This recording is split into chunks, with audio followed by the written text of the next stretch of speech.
নমস্কার বন্ধুরা, তোমাদের কাছে চলে এসেছি। তো আমাদের সমাজিতের পক্স হয়েছিল, তা এতদিন বন্ধ ছিল, আমরা আসতে পারিনি কো। তো এখন শরীরটা ভালো হয়েছে ডাক্তার দেখিয়ে, ওর জন্য এখন আমরা আবার চলে এসেছি তোমাদের কাছে। তা আমরা আজকে বানাবো কোয়েল পাখির ডিম। তা কোয়েল পাখির ডিম বাচ্চাদের খুব উপকারী, তা বাচ্চাদের উপকারী, বড়রাও খেলেও ভালো। তো চলো আজকের কোয়েল পাখির ডিম রেসিপি হবে আজকের। কে খাবে? আমি। আচ্ছা, খাও। খুবই ছোট, তো আমাদের নিয়ে এসছে পাখি, পাখির ডিম পারলো, তো রেখে রেখে দিয়ে এতগুলো হলো। ঠিক আছে, আমাদের জল এদিকে ফুটে গেছে, আমরা ছেড়েছি গরম জল। এত গরম জলে ছাড়বো? ছেড়ে দিচ্ছি গরম জলে, সিদ্ধ করে নেব। দেখেন আমি 23টা ডিম সিদ্ধ করে নেব।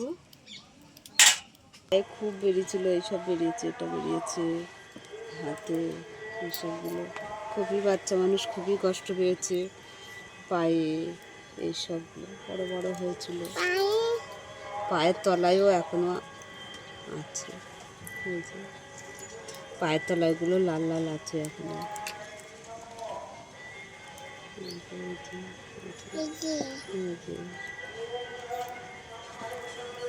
হয়েছিল মাথা টাথা একদম পুরো ভর্তি হয়ে গেছিলো। তারপরে ডাক্তারে নিয়ে গেছিলাম, ডাক্তারে নিয়ে গিয়ে তারপরে একটু সুস্থ হলো। তো এখন আবার তোমাদের কাছে চলে এসেছি, তোমাদের পাশে থেকে বন্ধু হয়ে। তো চলো, আমাদের ডিমগুলো যত ফুটে গেছে, ডিমগুলো নামিয়ে দিলাম। আমরা তেল দিয়ে দিলাম এই কড়াইতে, একটা লঙ্কা ছুঁড়ে দিয়ে দিলাম, দুটো এলাচ দিলাম, দারচিনি দিয়ে দিলাম, গোটা জিরে দিয়ে দিলাম, পেঁয়াজ কুচি দিয়ে দিলাম। ডিমগুলো ছাড়িয়ে নিচ্ছি, খোসা পাতলা একদম।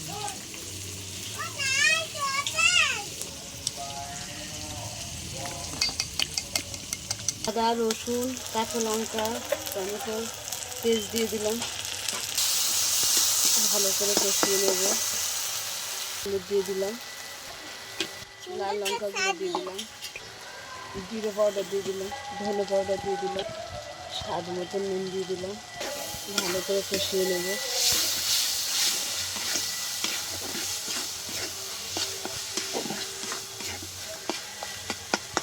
নুনও ছড়ানো হয়ে গেছে, সামান্য জল দিয়ে আর একটুখানি কষিয়ে নেব।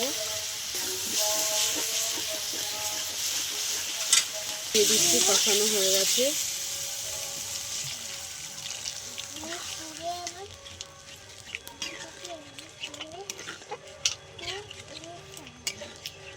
পাতা দিয়ে দিলাম,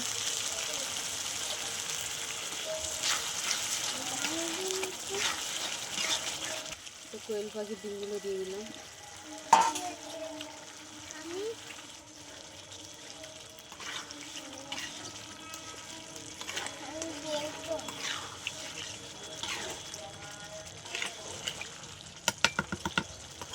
দিয়ে দিলাম,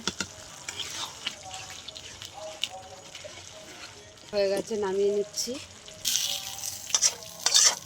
আমাদের কোয়েল পাখির ডিম হয়ে গেছে, কষা কষা একদম।